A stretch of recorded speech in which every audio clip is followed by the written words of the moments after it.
Tonton video ini sampai selesai agar Anda tidak gagal paham.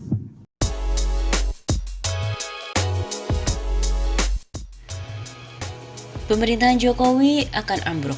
Sosiolog UI bilang apakah kegilaan ini terus kita biarkan?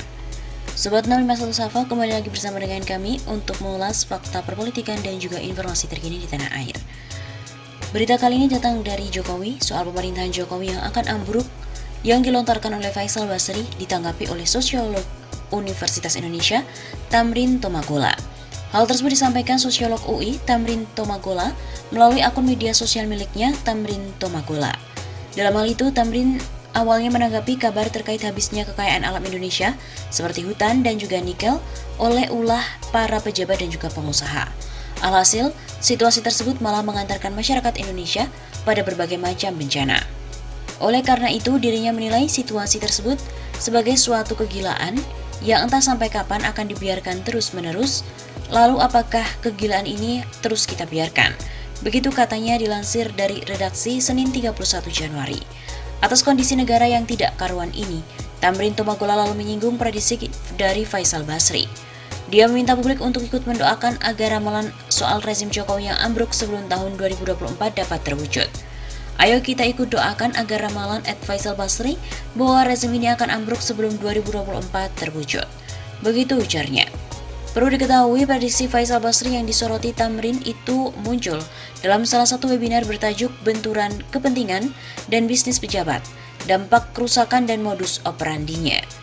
Dalam pernyataannya, Faisal Basri membahas soal oligarki yang sudah mengeruk banyak kekayaan Indonesia seperti batu bara, sawit, dan juga lainnya. Oligarki tersebut menurutnya serupa dengan koalisi jahat yang tidak abadi dan akan saling terbuka dan juga membuka keburukan masing-masing karena tidak meratanya pembagian. Jadi, mereka sekarang pada fase buka-bukaan, pada fase saling membuka borok dan sebagainya itu. Begitu ujar Faisal Basri. Saya prediksi sih nggak sampai 2024 secara moral, pemerintahan ini sudah ambruk karena mayoritas elitnya sudah tidak bisa ditutup-tutupi lagi. Melakukan skandal dan skandalnya pun semakin besar. Begitu tambahnya.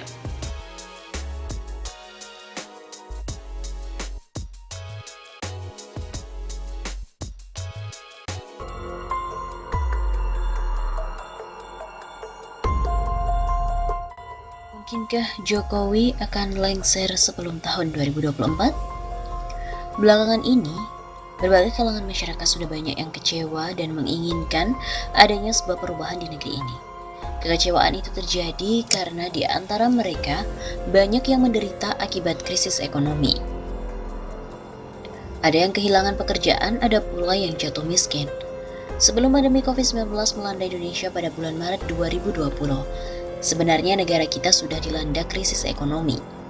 Itu antara lain ditandai dengan melemahnya daya beli masyarakat. Selain itu juga angka kemiskinan dan pengangguran juga meningkat.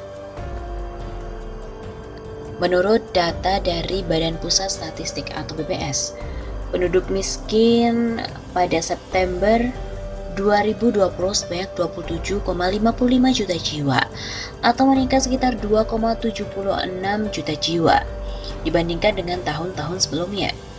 BPS juga mencatat 29,12 juta penduduk usia kerja menjadi pengangguran di tahun 2020 atau naik sekitar 14,28% dibandingkan tahun sebelumnya.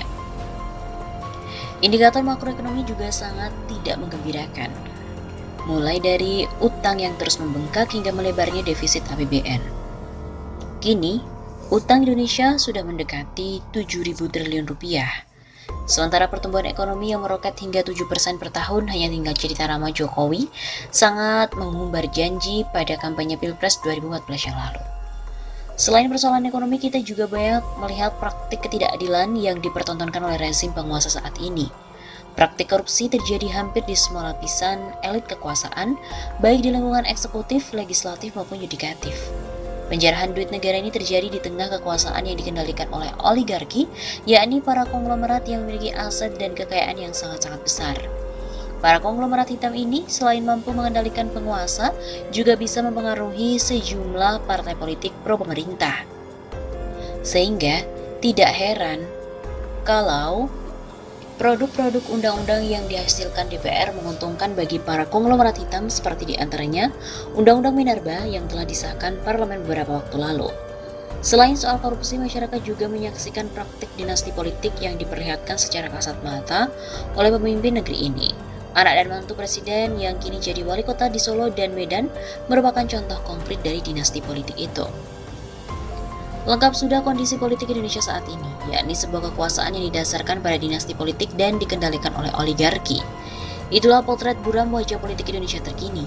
Di satu sisi penguasa bisa berbuat semaunya, di sisi lain kehidupan masyarakat semakin menderita. Pada saat yang sama, para tokoh masyarakat yang kritis dan para ulama yang lantang menentang kezaliman di negeri ini dipersekusi, diadili dan dipenjarakan oleh rezim penguasa. Beberapa waktu lalu, saya berkesempatan ngobrol santai dengan Dr. Rizal Ramli, seorang pengamat ekonomi, seorang mantan Menko Perekonomian yang juga salah satu tokoh pergerakan nasional. Katanya, krisis ekonomi bisa menjadi pemicu jatuhnya seorang pemimpin. Kemudian, Rizal Ramli mengungkapkan rangkaian peristiwa dan kronologi kejatuhan rezim Orde Baru di bawah kepemimpinan Soeharto pada bulan Mei 1998. Sampai April 98, semua orang dipercaya di Indonesia bahwa Pak Harto tidak mungkin jatuh. Beliau sangat kuat sekali dan baru terpilih kembali sebagai presiden pada 11 Maret tahun 1998. Ketika itu hampir semua kalangan, baik para pengusaha, kalangan akademisi, para tokoh dan juga pimpinan media massa tetap percaya bahwa Pak Harto sangat kuat dan tidak mungkin ada perubahan. Tapi pada waktu itu mereka lupa bahwa tahun 98 itu ada krisis ekonomi. Ditambah lagi ada perubahan peta politik di Amerika Serikat, di mana Presiden Amerika Serikat Bill Clinton waktu itu tidak mau Pak Harto jadi presiden lagi. Ungkap Rizal Ramli yang mengaku terlibat dalam proses politik di tahun 98. Krisis ekonomi tahun 98 merupakan lanjutan dari krisis moneter yang melanda Indonesia sejak Juli 1997. Di mana ditandai dengan anjloknya nilai tukar rupiah terhadap dolar, bangkrutnya sejumlah perbankan nasional akibat kesulitan likuiditas dan gelombang PHK di sejumlah perusahaan swasta dan yang berhenti mendadak karena terhentinya aliran pinjaman kredit dari dunia perbankan. Selain karena faktor ekonomi, para tokoh pergerakan Indonesia juga sudah bosan dengan Soeharto yang telah berkuasa selama 32 tahun.